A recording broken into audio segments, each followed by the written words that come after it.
जय जगन्नाथ बर्तमान आम अच्छु मागुरा धान मंडल यूपी स्कूल पाखे जो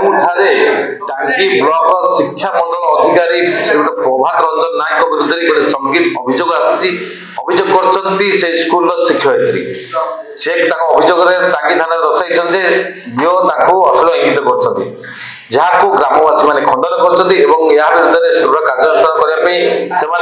उच्चस्तरीय पदक्षेप नापी प्रशासन को जनई आज एठारे गोटे प्रेस मीट जरिया ग्रामवासी मैंने उपस्थित थे जो दीदी वियोग विरुद्ध कहते विरुद्ध समस्त कहले दीदी किसी दिन धरी ए स्कूल रे केम मनमानी कर स्कूल को नष्ट कर सारे निजे काम करूना ओलटी वियोग उपर दोष लगुच यार शीघ्र कार्यानुष्ठान करा आसतु शुणा से ग्रामवासी मान किसी वक्तव्य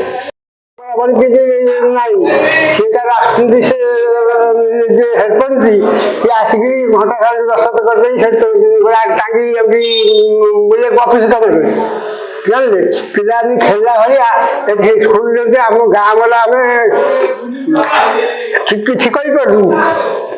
रोस्टर आनी पाठ पढ़े आशा को राजी नहीं पाठ पढ़ा होनी भल दीदी को ना दीदी दीदी पड़े अफिस काम टांगी अफिस काम से पड़े आसिक दस्तखत कर अफिस काम नहीं सारी बोलते दुई वर्ष 22 वर्ष ये जो दीदी रही ये दीदी बिल्कुल पाठ न पढ़े कौन लेखि लेखि देगी काम से कर नाती दी जन ये पढ़ुले से नाती दी जन को कौन ये कला कही मुझे सप्तम जगह अच्छी ट्रांसफर कर टीसी लेकिन गोविंद पढ़ेली ये पढ़ेली पाठ जमा पढ़ेला किसी ये करानी से जगह ये जमा पाठ पढ़ा हो काम लगी जी आस कहूँ बेजित कर कनकलता राउत मो स्कूल जड़े कमिटी मेम्बर थी कमिटी मेम्बर हिसाब से मुझे खाद्य रोषे विषय कही ये दीदी मत बेजित कले कहले तमें कौन रोषे विषय जाच मुझे दीदी रोषे विषय न जानचु पाठ विषय कौन शिक्षा तुम अच्छे शिक्षा दिखातु ना तमें मो चाहे कौन बेसी शिक्षा जाच ये मत बेजित करी सुजीत सार जो अच्छा सी दिने कौन कले पुओ को मो पुओ भी बेटे पाठ पढ़ते सी बाड़े मु स्कूल को सांगे सांगे आसबार मत से जाबे आबे कहीकि स्कूल सब टंटिया मत मारे टंटिया मारिक विदा करदे कहले जा मोर तुम कौन कर गाँ लोक को डकैली मुझे गाँ लोक को डकैली मत बहुत अपमान मुझे चुप रही भूल मागिक पढ़ेली मत एत अपमान है दीदी मत एत अपमान कले मुझे मोर जदि शिक्षागत ना आपणकर कौन शिक्षा अच्छी शिक्षागत मूलर कि ना रोषे खाद्य विषय 15 पिला जदि आसबे 30 जनकर लेखा पड़ो रोषे हो ये कहलाठू आम कथा धरलाठू आमको केमी बेजित कर बाहर कर दि दरकार हाँ बाहर कर दीदी को जिते शीघ्र बाहर कर दिया दरकार आमर दुकान से अच्छी गोटे टगर फूल गचर तोड़ुची से छुआ को समिति की शिखई से दीदी फूल चरणी कह से छुआ जिते थे हाउ हाउ फूल चरणी मत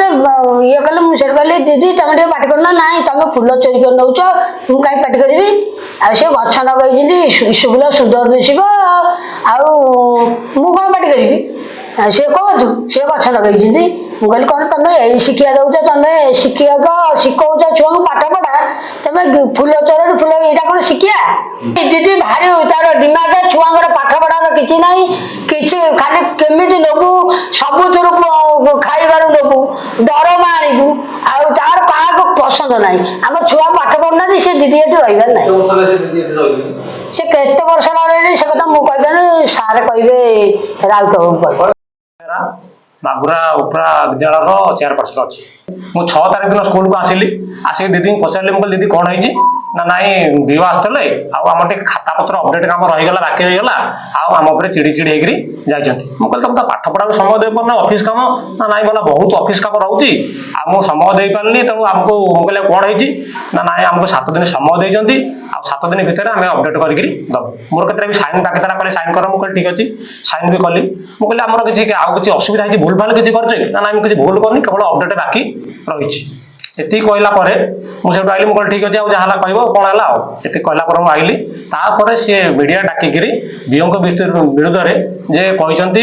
ଲାଞ୍ଚ ମାଗିଲେ ଯୋଉଟା କି ସମ୍ପୂର୍ଣ୍ଣ ମିଥ୍ୟା କଥା ଏ ବାବଦରେ କିଛି କଥା ଆଲୋଚନା ହେଇନି ସେ ବିଓଙ୍କ ବିରୁଦ୍ଧରେ ପୁରା ବିଶୋଧକାର କରିଛନ୍ତି ଯୋଉଟାକୁ ଆମେ ବିରୋଧ କରୁଛୁ ଆଉ ଆମେ ଚାହୁଁଛୁ ଏ ଦିଦିଙ୍କର କେମିତି ବଦଳି କରାଯାଉ।